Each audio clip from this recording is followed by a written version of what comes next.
Je rends grâce à Dieu pour cette faveur de pouvoir être devant vous, son peuple.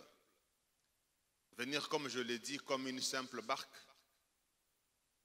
dans laquelle Jésus va s'asseoir pour te dire ce qu'il veut de toi ce matin. Alléluia.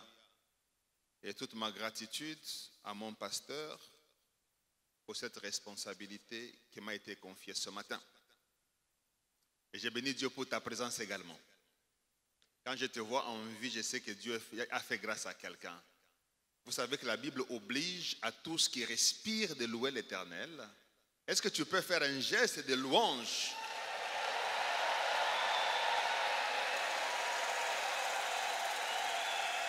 Oh yes! Et ce matin, j'aimerais qu'on prenne nos Bibles. Nous allons lire plusieurs passages. Nous lirons ce matin au total, j'ai prévu 5 passages de base. On en lira 4, l'un viendra plus tard. D'abord Luc chapitre 10, 38 à 42. Luc 10, 38 à 42. Ensuite, nous lirons Matthieu chapitre 7, 21 à 23. Nous lirons aussi Matthieu 25, 31 à 46. Nous pourrons lire Proverbes chapitre 16, verset 4. Et plus tard, nous lirons Romains 8, 29 à 30 et d'autres textes également. Alors rapidement, Luc chapitre 10, 38 à 42, la Bible dit ceci. Comme Jésus était en chemin avec ses disciples, il entra dans un village et une femme nommée Marthe les reçut dans sa maison.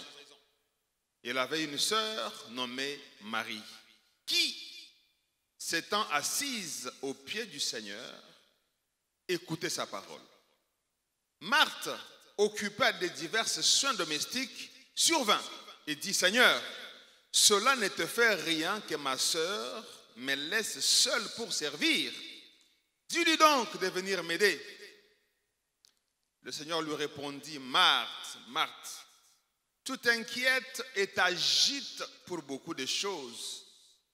Une seule chose est nécessaire. Marie a choisi la bonne part qui ne lui sera point ôtée. Quelqu'un dit Amen. Une dispute entre deux sœurs. Une qui croit qu'elle est en train de servir et que l'autre ne sert pas.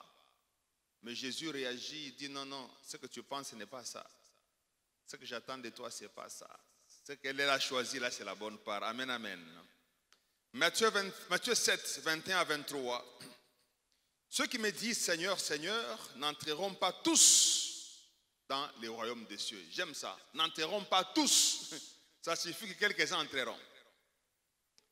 Mais celui-là seul qui fait la volonté de mon Père qui est dans les cieux. Ce qui vient est intéressant. Il dit, plusieurs me diront en ce jour-là. J'ai appris à lire la Bible avec beaucoup d'attention quand Jésus nous raconte ce qui va se passer au dernier jour. Plusieurs me diront en ce jour-là, Seigneur, n'avons-nous pas prophétisé par ton nom? N'avons-nous pas chassé des démons par ton nom? N'avons-nous pas fait beaucoup de miracles par ton nom? Alors je leur dirai ouvertement, je ne vous ai jamais connus. Retirez-vous de moi, vous tous qui commettez l'iniquité. Quelqu'un dit Amen. Dans le même chapitre, Matthieu 25, 31, 46, Matthieu 25, ici encore Jésus parle de ce qui va arriver au dernier jour. Il dit, lorsque le Fils de l'homme viendra dans sa gloire avec tous ses anges, il s'assiera sur le trône de gloire, toutes les nations seront assemblées devant lui. Il séparera les uns d'avec les autres comme les bergers séparent les brebis d'avec les boucs. Et il mettra les brebis à sa droite et les boucs à sa gauche. Alors le roi dira à ceux qui seront à sa droite, venez, vous qui êtes bénis de mon Père, prenez possession du royaume qui vous a été préparé dès la fondation du monde. Car j'ai eu faim, vous m'avez donné à manger.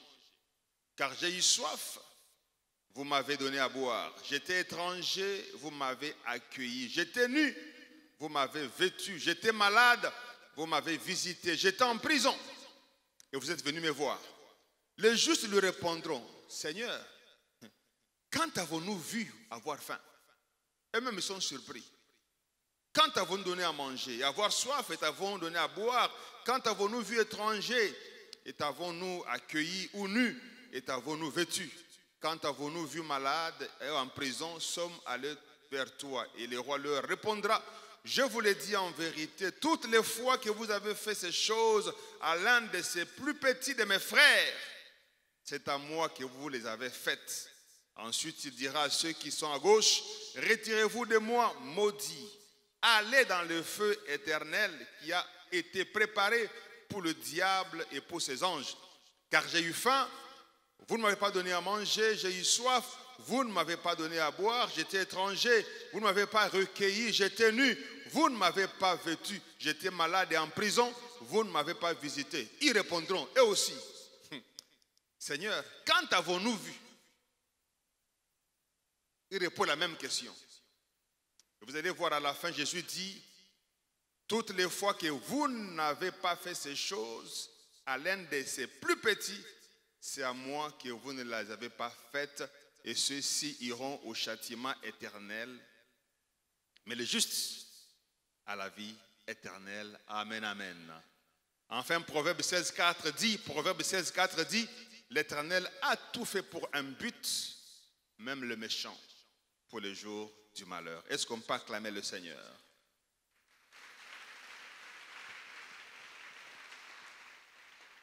Trois textes des évangiles qui décrivent des situations confuses. Des situations où il y a des personnes qui pensent qu'ils servent Dieu. Certains ne savent même pas qu'ils ont servi. Mais lorsqu'arrive le temps de la rétribution, il y en a qui réclament pour dire: le sort qui nous est réservé n'est pas juste. Ils venaient en sachant qu'ils vont avoir X récompenses, mais certains sont même chassés. Ils sont comme des personnes qui partent avec, qui introduisent un recours. N'avons-nous pas fait ceci? Mais comment est-ce que tu nous traites comme ça? Le thème de mon intervention ce matin est le suivant: comprendre ce que Dieu attend réellement de nous. Amen, amen. Comprendre ce que Dieu attend réellement de nous. Le dimanche prochain,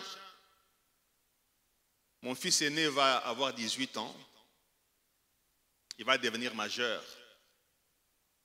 Je me suis retrouvé la semaine passée avec lui au couloir de la maison, en train de lui dire: tu vas devenir majeur, voici ce que j'attends de toi. Voici ce que la vie va attendre de toi. Voici le genre de responsabilités que tu es censé assumer. Je l'ai fait séparément. Je lui parlais séparément.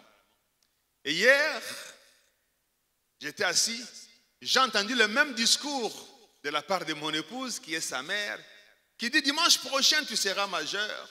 En tant que majeur, voici ce qu'on attend de toi. Voici ce qu'on attend de toi. Et elle le disait sans savoir exactement quel était le thème de la prédication que je préparais.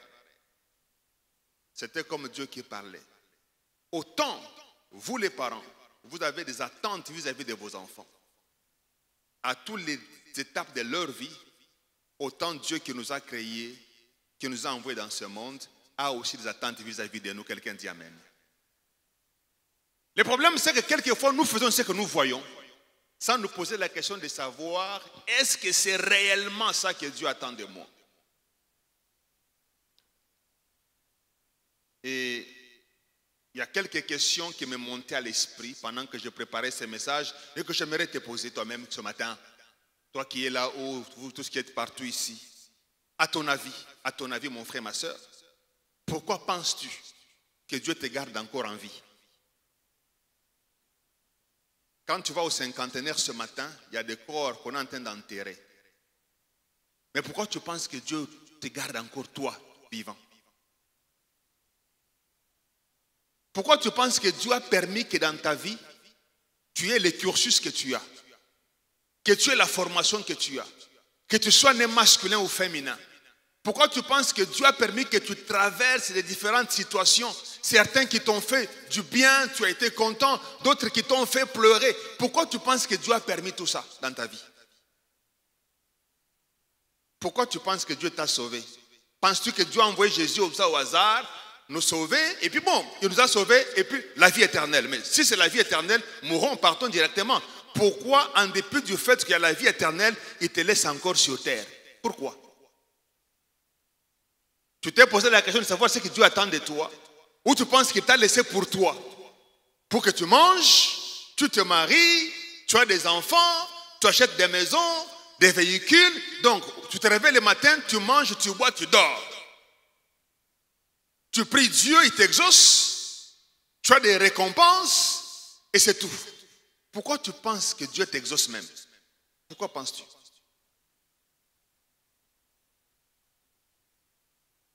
J'ai posé cette pensée d'un son que j'ai entendu quelque part.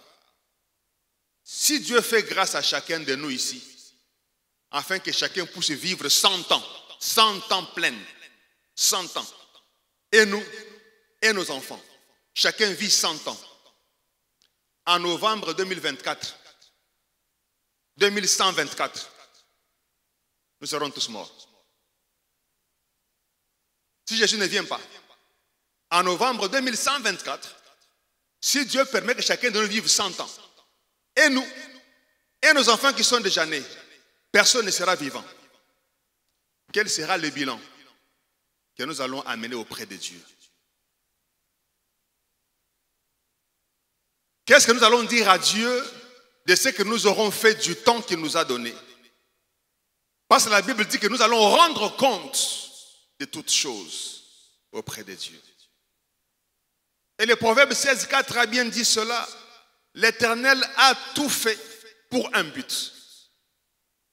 La version parole de vie dit, il a fait tout chose pour un but précis. Derrière chaque chose que Dieu a faite, il y a un but précis. Il te garde en vie pour un but précis. Tu n'es pas sur terre pour rien, c'est pour un but précis. Tout ce que tu es, tout ce que tu as, c'est pour un but précis. Alléluia. Vous savez que Dieu n'aime pas investir à perte. Dieu attend toujours un rendement de chaque semence qu'il met en terre. Chaque chose que Dieu met dans ta vie, il attend un retour. Mais c'est quoi ce retour? Est-ce que tu peux regarder ton voisin de ma part et pose la question, qu'est-ce que Dieu attend de nous? Amen, amen. Oui, qu'est-ce que Dieu attend de toi? Je dirais mieux, qu'est-ce que Dieu attend réellement de toi? Et qu'est-ce que Dieu attend de moi? Qu'est-ce que Dieu attend de nous en tant qu'Église? Alléluia. Avant que je ne continue, est-ce qu'on peut acclamer le Seigneur?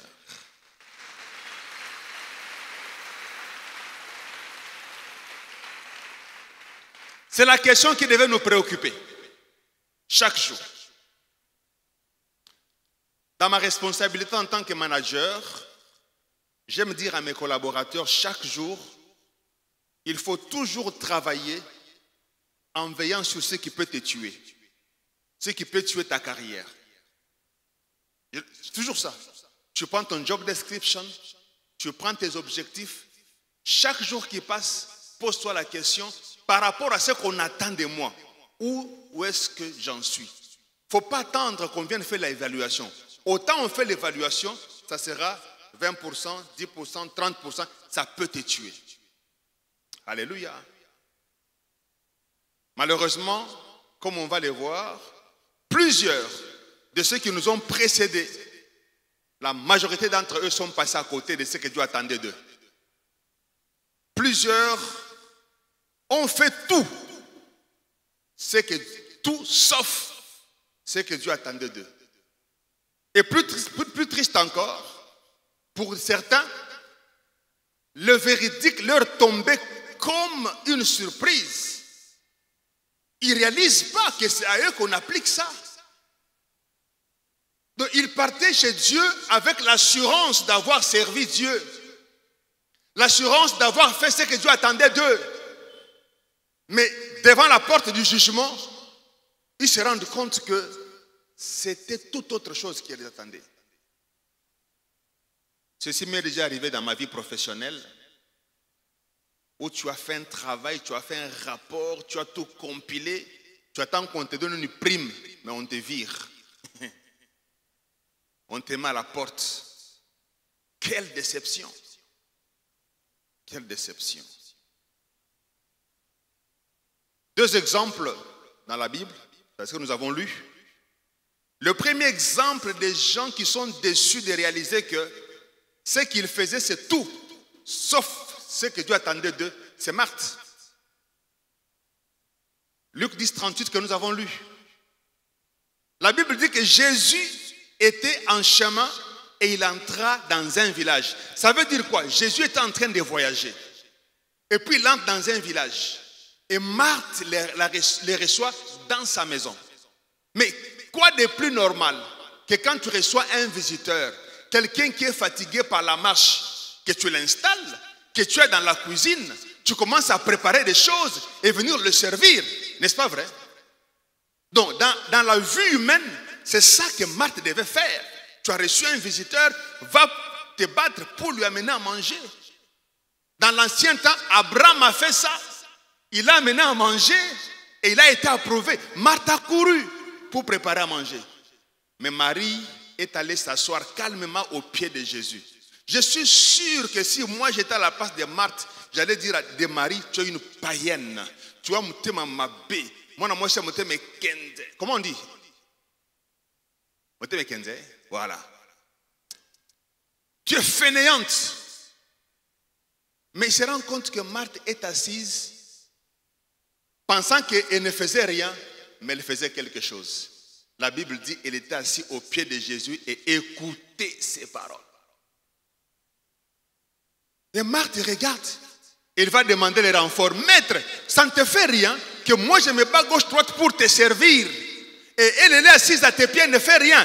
Dis-lui de venir m'aider. Jésus dit, Marthe, Marthe, je vais te choquer. Je vais te décevoir. Ce que tu fais là n'a rien à voir avec ce que moi j'attends de toi. Moi j'attends que tu fasses comme Marie, tu viennes t'asseoir à mes pieds. Quelle déception. Quel choc. Alléluia. Cet exemple de Marc nous donne une première leçon. C'est que tu peux te convaincre en toi-même que tu es au service de Dieu. Tu peux te convaincre en toi-même que tu travailles pour Dieu. Alors que ce que tu fais est de très loin, différent de ce que Dieu attendait réellement de toi. Il faut éviter de se convaincre, de s'auto-satisfaire. Quand tu fais quelque chose, pose la question à Dieu, qu'est-ce que tu attends que je fasse en ce moment? Amen, amen. Et quelquefois, il faut faire attention avec les jugements. En tout cas, si nous étions tous ici dans ce village-là, nous allions tous condamner Marie. Tous, sans exception. On allait dire, Marie, moi, c'est ma bé. Mais Marie était celle qui avait compris la vision du maître. Quelquefois, les gens que tu traites des païens, que tu traites ils sont fainéants, ils ne servent pas Dieu, tu te convaincs toi-même parce que tu penses que ce que tu fais, c'est ce que Dieu attend. Non, ton jugement n'est pas le jugement de Dieu. Dieu juge différemment. C'est la raison pour laquelle il est important de se remettre en question dans tout ce que nous faisons. Nous remettre en question à chaque instant pour savoir si réellement ce que nous faisons, si réellement ce qui nous préoccupe, si réellement c'est à quoi nous consacrons notre temps, c'est ça réellement que Dieu attend de nous. Quelqu'un dit Amen. Est-ce qu'on peut acclamer mon roi?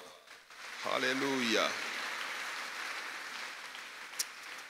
Le deuxième exemple, c'est ceux qui tombent de nuit au dernier jour, qui ne comprennent pas ce qui leur arrive.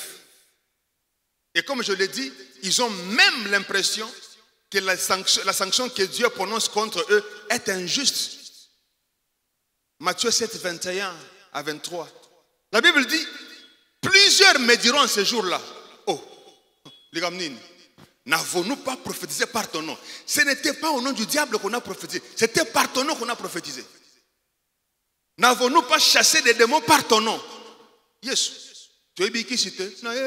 Comment on chante? Hein? Ici nangai baje nu nanga. Yesu. Ngai kisi na yeba te. Ngam tama bondeli. Na mataka moi quand je fléchis mes genoux, Seigneur.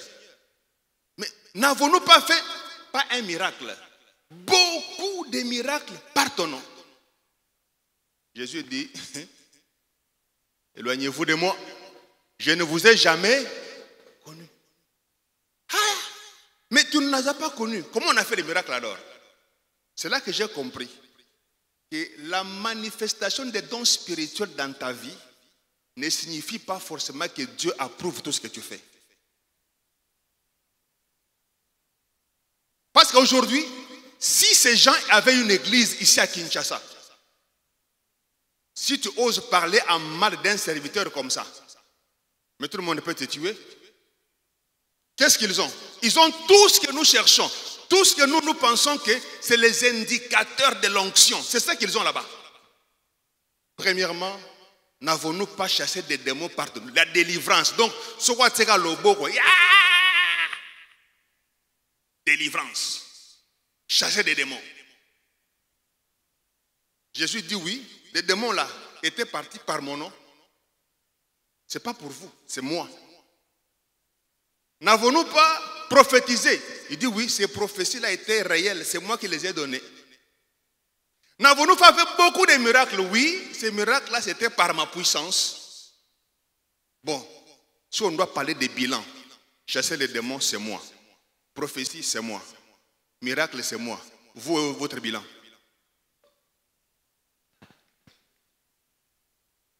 Où est votre bilan? Amen, amen. Donc tu vois comme ça quelqu'un qui a vécu comme ça. Donc vous êtes resté sur terre toute votre vie pour m'amener comme bilan au dernier jour les miracles que moi-même j'ai faits.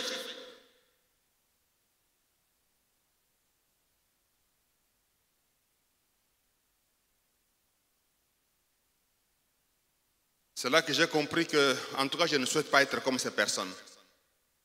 Non. En réalité, Jésus n'était pas contre les miracles. Le problème, c'est que ces personnes ont inversé les priorités. Alléluia. Ils se sont accrochés à l'accessoire plutôt qu'au principal. Un enfant de Dieu sérieux ne court pas après les miracles. Les miracles doivent t'accompagner. Donc quand les miracles t'accompagnent, ça signifie que tu es sur le chemin en train de faire quelque chose. Et les miracles font quoi? On ne court pas vers la grâce. On ne court pas vers le bonheur. Le bonheur et la grâce. On va illustrer. Toi, on t'a choisi beaucoup. Viens. Venez 3 personnes. 3 personnes ici. Papa, Kouya. Baba, maman, Kouya. On dit que toi, c'est la délivrance. Toi, c'est prophétie. Toi, maintenant, c'est beaucoup de miracles. Viens. Dans Marc chapitre 16, versets 15 à 17, la Bible dit, puis il leur dit, allez par tout le monde, prêchez la bonne nouvelle à toute la création. Celui qui croira et qui sera baptisé sera sauvé. Mais celui qui ne croira pas sera condamné. Et voici les miracles qui accompagneront ceux qui auront cru. Bon, la nation, c'est ceux-là. Quand moi j'avance, je dis, convertissez-vous, bonne nouvelle, transformez-vous. Quand ils croient et ils se baptisent et ils sont sauvés, les miracles font quoi? Je vais prêcher à toute la création. Là-bas, c'est l'Australie. Ici, c'est l'Amérique. Je prêche la parole ici, les gens se convertissent, les miracles font quoi? Maintenant, voilà ce qu'ils ont fait. Et ils se sont arrêtés. Ils se sont retournés. Miracle, viens! Seigneur, donne-moi les miracles. Viens, viens, viens, viens.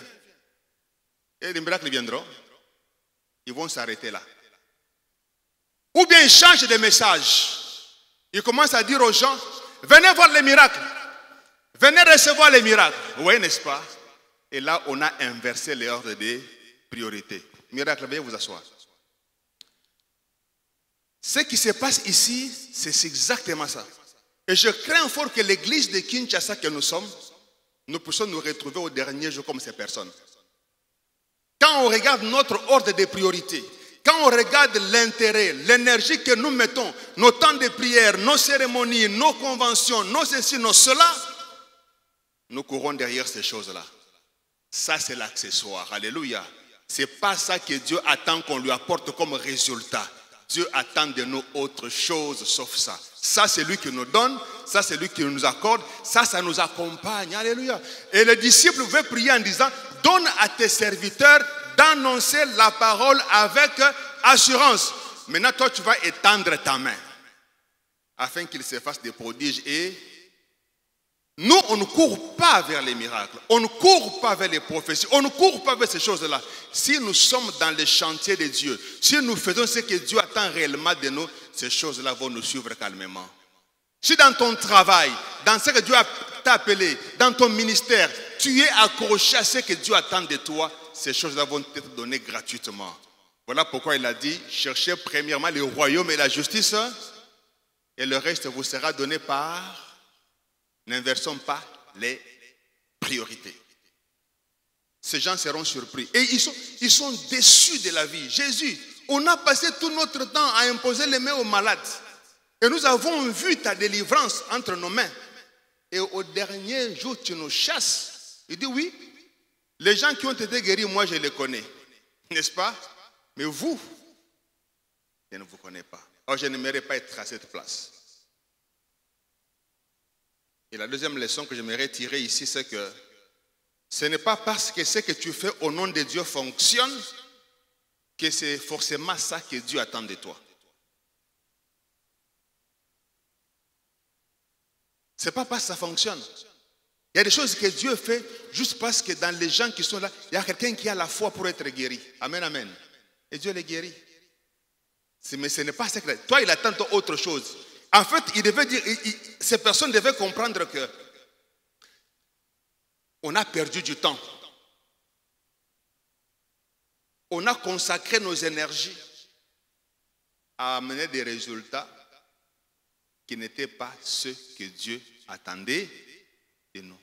Maintenant, pendant que je parle, si Dieu doit t'interroger, toi, là où tu es assis, depuis que tu es né jusqu'à aujourd'hui, peux-tu dire que tu as fait exactement ce que Dieu attendait de toi? Que chacun de nous fasse des bilans de sa vie. C'est bien beau de venir devant le Seigneur, mais si Dieu décidait de... Parce qu'il a dit que le Fils de l'homme viendra comme un voleur. On ne connaît pas quand il viendra. Il peut débarquer maintenant pendant que je prêche. Est-ce que tu sauras dire avec assurance, comme Jésus a dit, tout ce que tu m'as donné, je n'ai perdu aucun? Est-ce que tu pourras dire, comme ces gens à qui il a confié des talents, maître, tu m'as donné 5 talents, j'en ai gagné 5 autres. Tu m'as donné 3, j'en ai gagné 3 autres. Ou bien on va dire comme celui-là, j'avais peur, je suis allé cacher. Jésus n'aime pas investir à perte. Il a dit non. Il fallait même déposer mon talent auprès du banquier. J'allais avoir avec intérêt. Est-ce qu'on est ensemble ce matin? Amen, amen. C'est un chapitre qui questionne. Il y a des exemples comme ça dans la vie où quelqu'un s'est consacré toute la vie et à la fin, les résultats, c'est du vent. Je n'aimerais pas au dernier jour. Amen, amen. Et c'est le cas pour toi aussi. Et c'est le cas pour toi aussi. Est-ce que tu peux le manifester? Que tu veux entrer dans le royaume et non pas rester dehors.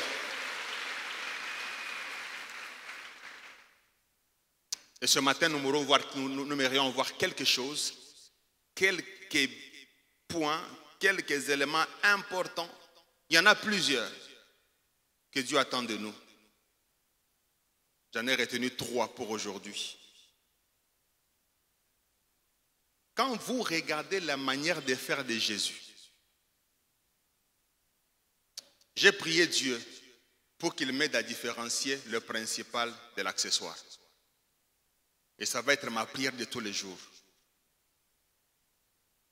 La première chose que Dieu attend de nous, lui au ciel, toi et moi sur terre, premièrement, c'est que nous puissions rester attachés à lui durant tout notre parcours sur la terre. Quelqu'un dit Amen. Que rien ne puisse nous séparer de Dieu. C'est pour ça qu'il a envoyé Jésus, pour qu'on se réconcilie. Étant réconcilié, on demeure en Christ attaché à Dieu.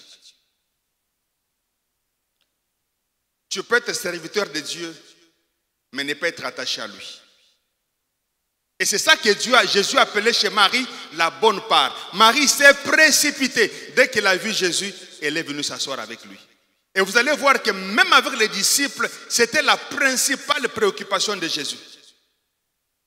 Il a dit que le premier commandement, c'est tu aimeras l'Éternel ton Dieu. Mais la meilleure façon de démontrer qu'on aime Dieu, c'est en restant attaché à lui. Et Marc 3, 13 à 15 dit, là Jésus est en train de choisir les disciples. Et vous allez voir le but pour lequel Jésus a choisi les disciples. Et il a demandé à ses disciples de nous communiquer, à observer les mêmes choses que lui leur avait communiquées. Marc 3, 13 à 15 dit, il monta ensuite à la montagne, il appela ceux qu'il voulut. Ils vinrent auprès de lui. Écoutez ce qui suit. Il en établit 12 pour les avoir avec lui et pour les envoyer.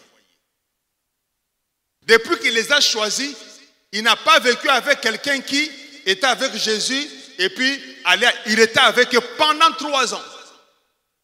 Et même quand il devait monter au ciel, il a dit quoi à ces personnes? Je suis avec vous jusqu'à la fin du monde.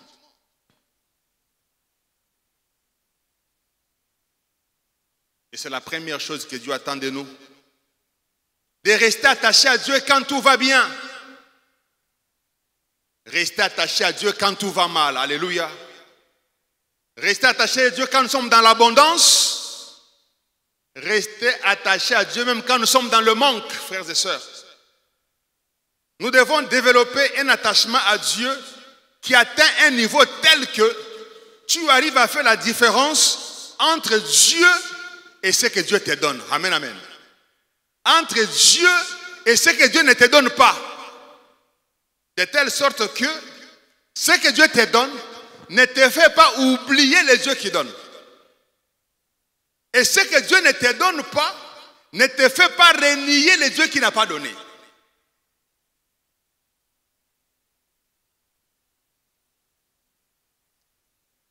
Généralement, notre attachement à Dieu se mesure très souvent quand le train de notre vie est bousculé. C'est là que ça se mesure. Tu peux beau prier, je m'attache à toi. Oh, je crie à toi. Je veux rester attaché à toi. Ça, c'est la demande. Mais cet attachement va se mesurer quand? Quand le train de ta vie sera bousculé. Quand ta foi sera éprouvée. Je ne peux pas rentrer dans les épreuves, on nous en a parlé plusieurs fois. Quand ta foi est touchée, c'est là qu'on verra si tu restes attaché à Dieu ou pas. Facile à dire, l'attachement à Dieu. Et quand on voit la Bible, on se rend compte que de tous les hommes qui ont marché avec Dieu, 3 d'entre eux ont fait la différence en cette matière. Au point que Dieu lui-même parle d'eux de manière spéciale. Spéciale. Et quand j'ai compris pourquoi Dieu parle de ces 3 personnes, vous allez le voir avec moi, vous allez voir que la principale différence, c'est qu'ils ont développé un attachement à Dieu qui n'a pas été touché malgré les temps et les circonstances. Ézéchiel chapitre 14, 19 à 20. La Bible dit, ou si j'envoyais la peste dans le pays, si je répandais contre lui ma fureur par la mortalité, pour en exterminer les hommes et les bêtes, et qu'il eût au milieu de lui, donc de ce peuple-là, Noé, Daniel, Job, je suis vivant, dit le Seigneur l'Éternel, ils ne sauveraient ni fils ni fille, mais ils sauveraient leur âme par leur justice. Donc Dieu témoigne, il dit que je peux exterminer tout le monde, sauf ces 3 personnes. Et j'ai posé la question, c'est quoi la particularité de ces 3 personnes? Je vais rapidement juste relever quelques points. Prenez un monsieur comme Job. Au sommet de sa gloire, au sommet de sa richesse, Dieu a témoigné que c'est un homme intègre. Alléluia. La recherche de la communion avec Dieu était quelque chose de préoccupant pour Job. Pas seulement pour lui, même pour sa maison.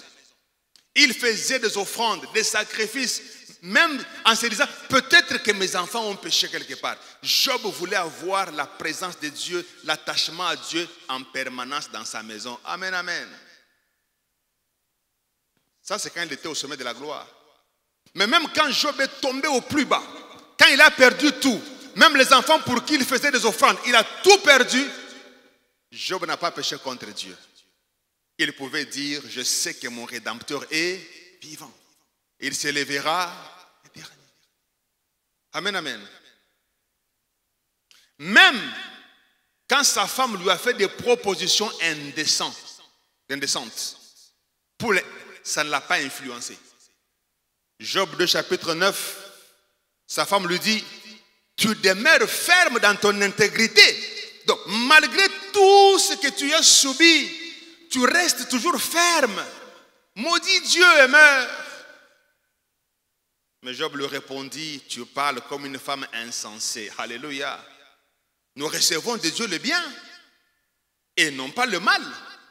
En tout cela, Job ne pécha pas par ses lèvres. Or, il est écrit, c'est de l'abondance du cœur que la bouche parle.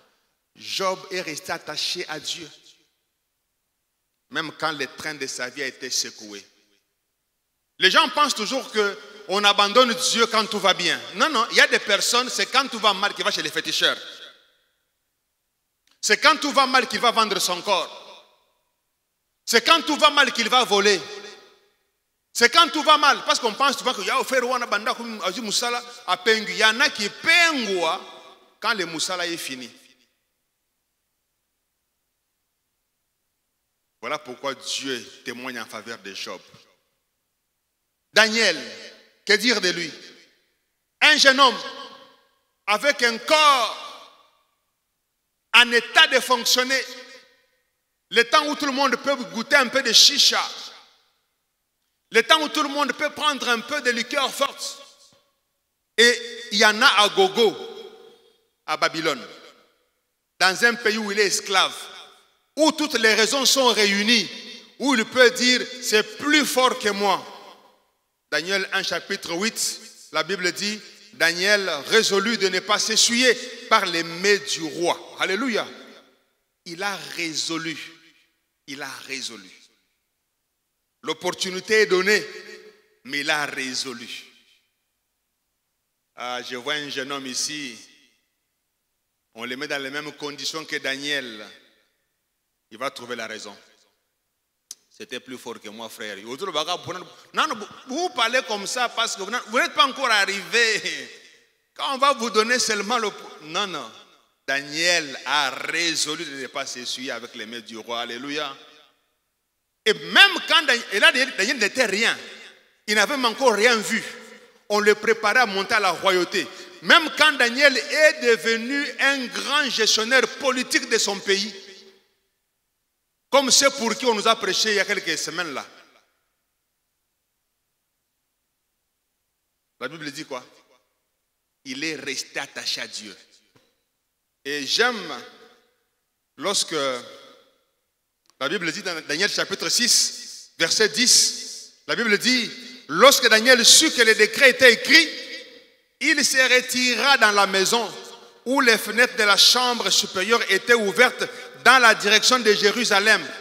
Et 3 fois par jour, il se mettait à genoux, priait et louait Dieu comme il le faisait auparavant. Daniel avant la royauté priait 3 fois par jour. Daniel après la royauté prie 3 fois par jour. Bon, toi qu'on t'engage seulement au palais de la nation. Ou au palais du peuple. Ou ici Kaka.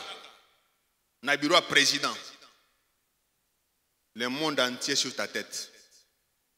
Au point que prier, venir à l'église, ce n'est plus ton problème. Tu as trop d'occupations. Et ça, c'est un défi pour nous tous. Amen, amen. Quelquefois, on se contente de dire, Dieu comprend, je suis fatigué. Ce n'est pas un problème de Dieu comprend. C'est un problème de savoir rester attaché à sa source. Jésus a dit, sans moi, vous ne pouvez rien faire. Et même quand Daniel est passé à la menace de mort, on dit, on va te jeter dans la fosse au lion. Daniel n'a pas renié son Dieu. Amen, amen. Vous connaissez l'histoire là d'une église où des bandits sont entrés avec les revolvers. Ils ont commencé à mettre à la tempe. Tu renies Jésus, on te tue. Les pasteurs étaient les premiers à fuir. Devant la menace de mort. As-tu renié Dieu ou pas?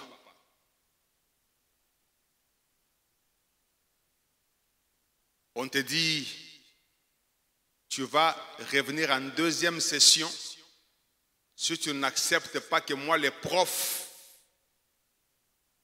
qu'on fasse des choses qui sont non recommandables. Vas-tu accepter de reprendre l'année ou pas? L'attachement à Dieu. Amen, amen. Vous savez que l'attachement à Dieu va au-delà du simple fait de dire « je suis un homme de prière ». Ça va au-delà. Dieu lui-même a dit, Matthieu 15, 8, « Ce peuple m'honore des lèvres, mais son cœur est éloigné de moi. » Il est fort possible que tu penses que tu es une femme de prière, un homme de prière, tu fais des 12 heures, 24 heures en prière, mais ton cœur est éloigné de Dieu. C'est possible, frère. Dans mon pays, c'est possible. Il y a des gens, quand tu vois la vie de prière au top, la vie de méchanceté au top, comment concilier les deux?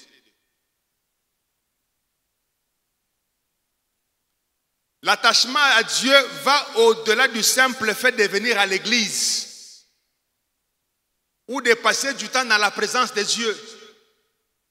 Judas était avec Jésus tous les jours. Tous les jours. Mais dans Jean 12, verset 8, Jésus a dit quoi? Vous avez toujours les pauvres avec vous, mais moi, vous ne m'avez pas toujours. Vous m'avez de temps en temps dans votre cœur.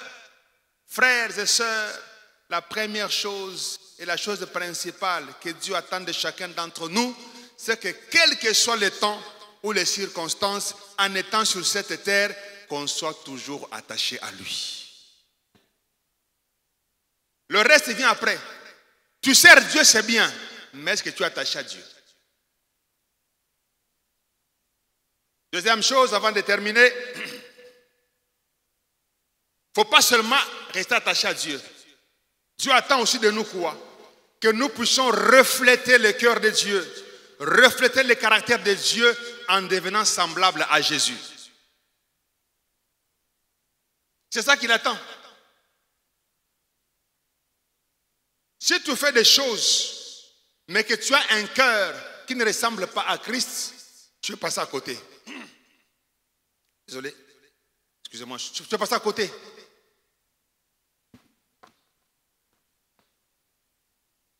Romains chapitre 8, verset 29. La Bible dit, ceux qu'il a connus d'avance, il les a aussi prédestinés à être semblables à l'image de son Fils. Avant de t'appeler, avant de te justifier, avant de te glorifier, voici à quoi tu es destiné. Devenir semblable à l'image de son Fils. C'est ça qu'il attend de toi. Refléter le cœur de Dieu. Refléter le cœur de Jésus. Refléter le langage de Dieu. C'est ça qu'on attend de nous. Ce n'est pas tout le reste. Tout le reste nous accompagne. Tout le reste, c'est l'accessoire. Dieu veut qu'au dernier jour, que l'Église puisse paraître devant Dieu irréprochable à l'image de Jésus. Si tu as une église où il y a tout, sauf des chrétiens qui reflètent Jésus, c'est un échec. On peut avoir des bâtiments, on peut tout avoir, mais si on ne reflète pas Jésus, c'est un échec. Et vous allez voir que refléter Jésus, c'est la conséquence de la première attente. Plus on est attaché à lui, mieux on va le refléter. Amen, amen. Quand on est attaché à une source, à une racine, on reçoit la sève, on reçoit les nutriments, on va refléter.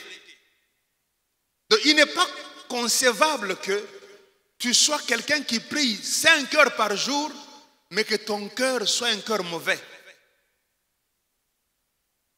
C'est atypique. Et le premier indice pour savoir que quelqu'un entretient une communion profonde avec Dieu, c'est d'abord l'état de son cœur. Ce n'est pas le fait que je ne bois pas, je ne fume pas, je ne fais pas ceci. Vous savez, il y a des gens qui s'imposent des disciplines qui n'ont rien à voir avec l'évangile. Tu sais, les moines, depuis l'enfance, on leur apprend à détruire les désirs. Ils ne ressentent rien comme désir. Donc si on veut te comparer avec lui sur ce point-là, il va te dépasser. Mais ce qui va faire ta différence, c'est ton cœur. Quel est l'état de ton cœur? Est-ce que ton cœur ressemble à Jésus? C'est ça que Dieu attend de toi. C'est ça que Dieu attend de moi. C'est ça que Dieu attend de nous. Amen, amen. Dans un pays où tout le monde a le cœur de Dieu, le pays va se développer. Amen, amen. Parce que tu comprendras que ce que tu ne veux pas qu'on te fasse, tu ne vas pas le faire à quelqu'un d'autre. Tu comprendras que si moi je veux qu'on me soigne au pays, je vais mettre en place de bonnes conditions hospitalières pour qu'on me soigne ici. Tu comprendras qu'autant moi j'ai besoin de soins médicaux de qualité, même l'enseignant en a besoin aussi. Tu ne vas pas commencer, toi, quand tu veux faire un bilan médical, tu vas en Inde. Maintenant, tu dis que lui va aller accoucher gratuitement. C'est bien. Mais dans quelles conditions? De ce que nous sommes, c'est le reflet du fait que nous prions beaucoup, mais nous n'avons pas le cœur de Jésus. Nous critiquons les Blancs, les Occidentaux.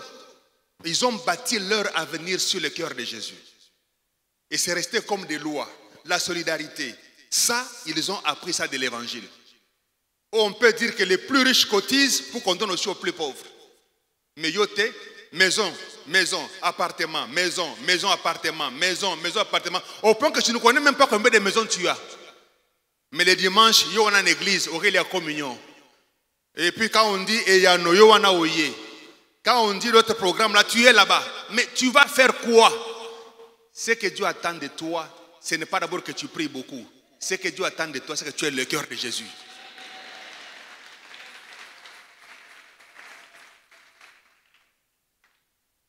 Prier beaucoup, c'est la conséquence de l'attachement à Dieu.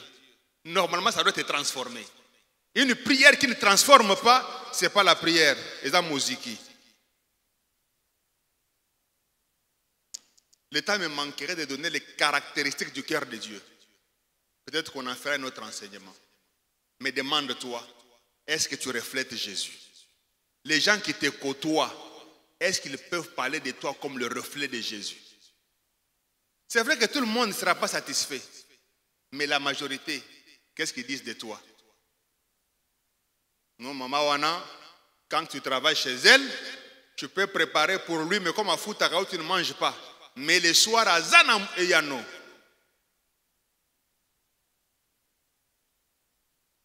je vais insister pour toi, pour quelqu'un d'autre. Je vais insister, maman. Amen, amen. Comment on peut s'empoisonner à l'église? Comment on peut s'empoisonner à l'église? Comment on peut s'empoisonner? Ce n'est pas seulement ailleurs, même ici, ça s'est fait. Comment on peut s'empoisonner?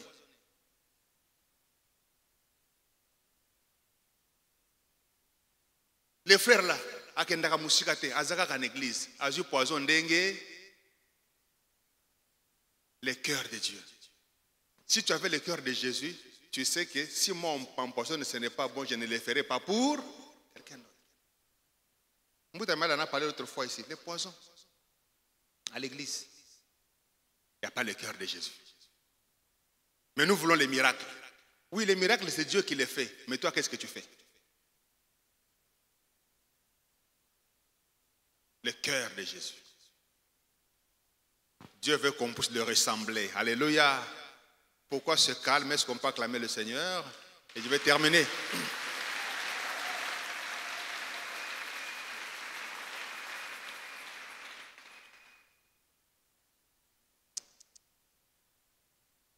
La troisième chose, pour aujourd'hui, on va arrêter par là.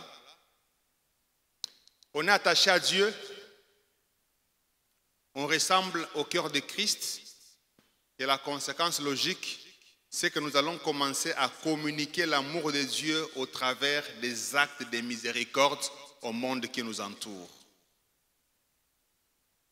C'est ça qui reflète qu'on a l'image de Christ. C'est là qui reflète qu'on est attaché à Dieu. Voilà pourquoi il a dit à ces personnes ici, j'avais faim, vous ne m'avez pas donné à manger. J'avais soif, vous ne m'avez pas donné à boire. Très souvent, quand on lance l'appel ici, les pasteurs se lèvent, ils disent, nous voulons que les gens donnent des dons afin qu'on aille visiter les malades. Combien réagissent? Combien réagissent? Et parfois les pasteurs se lèvent, ils disent, on veut qu'on donne des cahiers pour qu'on soutienne les orphelins dans leurs études. Combien réagissent? Mais la semaine prochaine, on sera dans Eyano. Même au parking, on va s'installer. Qu'est-ce que ça crée en nous? Il y avait un programme dans une église sœur là, quelque part ici. Chaque jour, la route était barrée. Des véhicules étaient partout. J'ai dit à Dieu merci pour toutes ces personnes. Mais combien sont transformés? Qu'est-ce que ça change en nous? Aujourd'hui, dimanche, plusieurs églises sont remplies. Qu'est-ce que ça nous apporte, frère? J'avais faim, j'étais malade. Combien de personnes peuvent se réveiller demain et témoigner que j'ai reçu un acte de miséricorde de tel frère, il a vraiment un cœur de Dieu? Combien peuvent se lever et dire, je suis nécessiteux, si je sais que je suis, si j'ai fini mes études, si j'ai pu être guéri, c'est à cause de cette sœur. Combien peuvent le dire? C'est ça la force de l'église, quelqu'un dit amen. Maintenant, quand je dis ça, je dis nous devons faire. Il ne faut pas dire, Théa papa, Obape Sangai. Il faut refuser d'avoir la main tendue. Dieu a besoin des gens qui s'aiment. Amen, amen. Pas qui moissonnent ceux qui n'ont pas s'aimé. Ça peut arriver que tu sois en difficulté, étant dans l'église du Seigneur, tu as besoin. Mais quand je prêche là, je prêche pour que nous soyons attachés à Dieu tous. Je prêche pour que Dieu nous transforme tous. Je prêche pour que nos vies puissent communiquer la miséricorde et les bienfaisances autour de nous. Tous, chacun doit donner quelque chose. La Bible dit, à celui qui a, on donnera. Mais à celui qui n'a pas, on fera quoi? On va ôter. Si toi, tu te places toujours dans la position de celui qui manque, Dieu te traitera aussi ainsi. Moi, depuis mon jeune âge dans la foi chrétienne, j'ai refusé d'avoir la main tendue. J'ai refusé d'être celui, quand on dit apporter la contribution, je n'apporte jamais. J'ai refusé. J'ai refusé quand on dit contribuons pour tel acte. J'ai refusé d'être ceux qui ne donnent pas. J'ai refusé cela. J'étais encore étudiant. Et quand je dois contribuer, je ne vais pas être au minimum. Amen, amen. Si on dit c'est 2500 francs pour les BNT, pourquoi je vais moi donner seulement 2500? Pourquoi je ne vais pas donner aussi plus? Dieu donne la sémence. Tout part des dispositions de cœur. Et quand le cœur est bien disposé, Dieu va arroser. Je termine mon propos, je vais me résumer, frères et sœurs. Cet enseignement, je ne suis peut-être pas convaincu d'avoir dit tout ce qu'il fallait que je dise. Mais si tu peux tout oublier, retiens qu'il est possible que tu te convainques d'avoir servi Dieu et être surpris au dernier jour, parce que tout ce que tu as fait n'a rien à voir avec ce que Dieu attendait de toi. On a vu des exemples. Mais ce que Dieu attend de toi, c'est d'abord que tu ne te détaches pas de lui. Fais un effort que rien ne te sépare de Dieu. Fais un effort que rien ne t'éloigne de Dieu. Amen, amen. Quand tu es attaché à Dieu, demande-toi si cette présence, si ce contact te transforme. Si ça ne te transforme pas, prie à Dieu. Change mon sale caractère. Je veux te refléter. Je veux te refléter. Le contact doit d'abord refléter Jésus. Et prie à Dieu pour qu'il mette entre tes mains de quoi communiquer l'amour de Dieu autour de toi par des actes de miséricorde. Que Dieu bénisse sa parole, frère.